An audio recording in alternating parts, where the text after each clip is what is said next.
Hey everyone, welcome back to my YouTube channel. तो आज की इस वीडियो में मैं आपको सिंपल ब्लाउज कटिंग बताने वाली हूँ कि किस तरह से आप सिंपल ब्लाउज कटिंग कर सकते हैं और बहुत ही आसान तरीके से।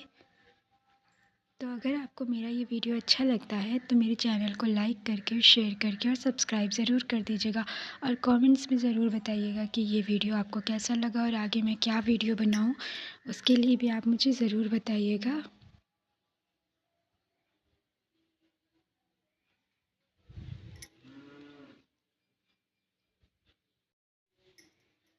तो सबसे पहले हम लोग स्लीवलेस कट करेंगे, यानी हम लोग आस्तीन की कटिंग करेंगे। तो यहाँ पर मैंने आस्तीन की लंबाई 5 इंच रखा है। आप अपनी आस्तीन की लंबाई के अकॉर्डिंग रख सकते हैं। उसके बाद हम चौड़ाई देख लेंगे। तो यहाँ पर 7 इंच आ रहा है, 7.25 इंच आ रहा है। तो उसके बाद हम लोग क्या करेंगे, ये जो मैंने 4 फोल्ड किया है, हम लोग आस्तीन की गोलाई की खुले भाग की तरफ से गोलाई दी जाती है। तो मैंने 2.5 इंच पर टिक मारा है और इसके बाद हम लोग नीचे लाकर 3 इंच पर करने के बाद यहाँ पर मैं 3 इंच पर टिक मार के, अगर आपको गहराई करने में प्रॉब्लम होती है तो आप पहले इस तरह से डॉट डॉट करके गहराई कर लीजिए, फिर उसके बाद आप शेप दीजिए तो शेप एकदम सही आएगा। और मैं अभी साइड की कटिंग नहीं करूँगी, अगर कपड़ा कम पड़ा तो साइड से जोड़ लिया जाएगा।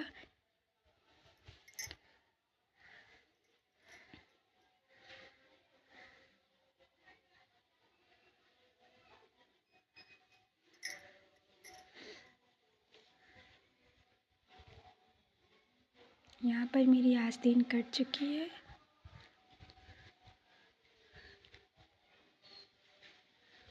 इसके बाद जो जॉइंट पार्ट है उसे मैं अलग कर दूँगी।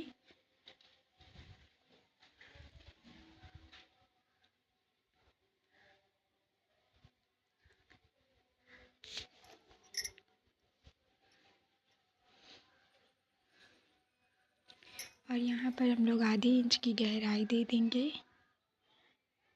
और आपको इतना ध्यान रखना है कि बॉर्डर पार्ट दोनों सेम होना चाहिए, उल्टा सीधा नहीं, वरना गहराई आगे और पीछे आ सकती है।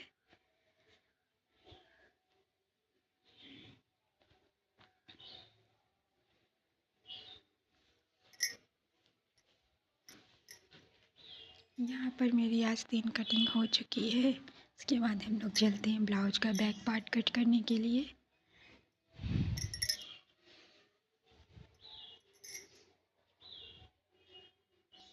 तो यहाँ पर मैंने कपड़े को डबल फोल्ड किया है।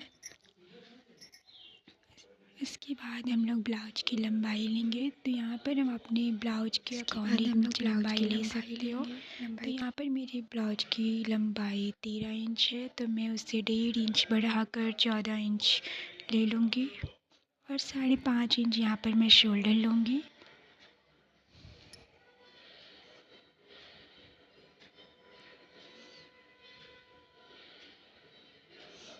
तो मैंने यहाँ पे 5.5 इंच शोल्डर लिया है।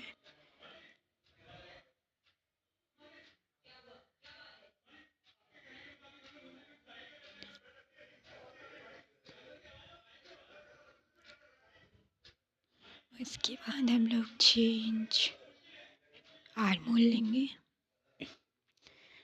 कंधे से आधा इंच बढ़ाकर हम लोगों को आर्म होल लेना है। तो यहाँ पर मैंने 6 इंच आर्म होल लिया है। उसके बाद स्ट्रेट लाइन ड्रॉ कर लेंगे और इसके बाद चेक करेंगे कि यहाँ पे भी 5.5 आ रहा है कि नहीं। तो यहाँ पे हमारा चेस्ट है 8.5 इंच।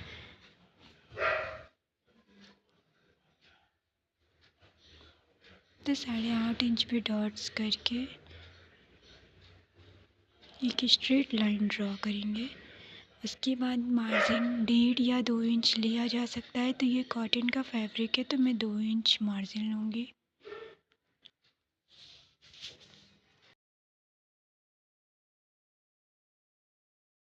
और हमें यहाँ पे कमर का 4 पार्ट लेना है। तो यहाँ पर मैं 7.5 इंच कमर लूँगी, 2 इंच में इसमें भी मार्जिन ऐड करूँगी।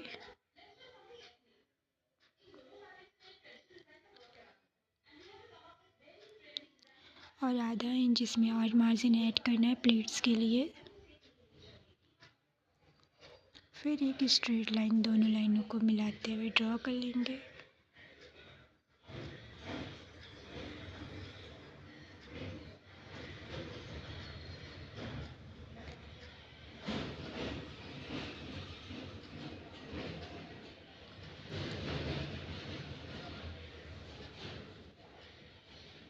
इसके बाद यहाँ पर हम लोग 1 इंच की गहराई देंगे।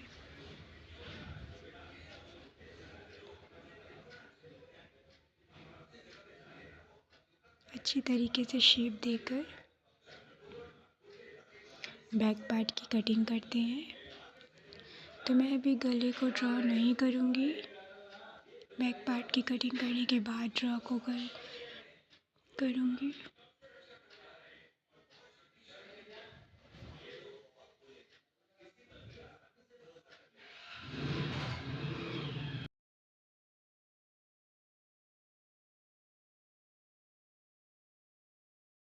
तो यहाँ पर मैंने बैक पार्ट की कटिंग कर ली है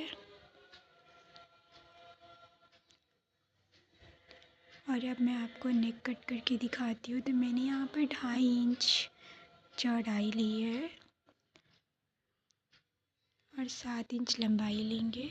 फिर एक सीधी लाइन ड्रॉ करेंगे और नीचे से हम लोग 3.5 इंच पर ड्रॉ करेंगे और दोनों लाइनों को मिला देंगे। उसके बाद गहराई दे देंगे और फिर यहाँ से हम लोग आधा इंच शोल्डर डाउन करेंगे। शोल्डर डाउन करने से ये होता है कि हमारा शोल्डर गिरता नहीं है और ब्लाउज की फिटिंग एकदम परफेक्ट आती है।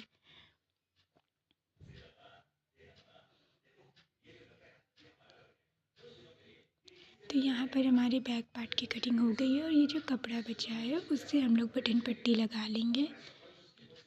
और यहाँ पर 4 इंच पर और फिर 4.5 इंच की प्लेट्स रख कर 4 इंच की दूरी रखना है और 4 इंच लंबाई रखने के बाद प्लेट्स रखना है। फिर जो हमारा बचा हुआ फैब्रिक है उसी को डबल फोल्ड करना है और जो हमने बैक पार्ट कटिंग किया था उसको रख कर हमें देखना है कि एक बराबर आ रहा है या नहीं।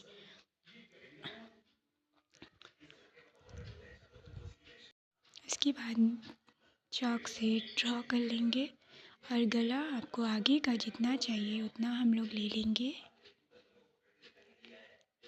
गोलाई का शेप देते हुए सारी लाइन को स्ट्रेट करेंगे। और मैं अब आपको एक चीज़ बताती हूँ, यहाँ से हम लोग फ्रंट पार्ट का आगे की गहराई दे देंगे और सबको कटिंग करने के बाद आपको कम से कम 1 इंच या 1.5 इंच मार्जिन लेना है प्लीट्स के लिए। अगर आपका ब्लाउज बनाते समय कपड़ा नीचे से छोटा हो जाता है तो आप नीचे से दोनों को एक तरह कट करने के बाद शेप देकर आप एक बराबर कपड़ा जोड़कर साइज कर सकते हैं। तो यहाँ पर मैंने 2 इंच ली थी प्लीट्स के लिए ताकि हमारा फ्रंट पार्ट छोटा ना हो। उसके बाद सारे पार्ट्स को कट कर लेंगे। तो यहाँ पर मेरा फ्रंट पार्ट भी कट चुका है। उसके बाद डॉट्स के निशान दे देंगे।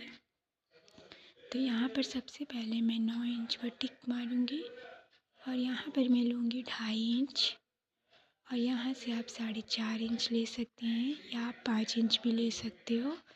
अगर पतले इंसान का सिल रहे हैं तो फिर आप कम ले सकते हैं या तो फिर आप 3 या 3.5 कर सकते हैं। तो प्लेट्स को मैंने जो गले के पास की प्लेट्स है उसे मैंने 3.5 लिया है और कमर के पास की प्लेट को मैंने 4 4.5 पे लिया है। और फिर जो मैंने टिक किया था दोनों साइड की प्लेट उसे 1.5 इंच की दूरी रखने के बाद मैंने टिक मार लिया है। तो अगर आपको मेरा वीडियो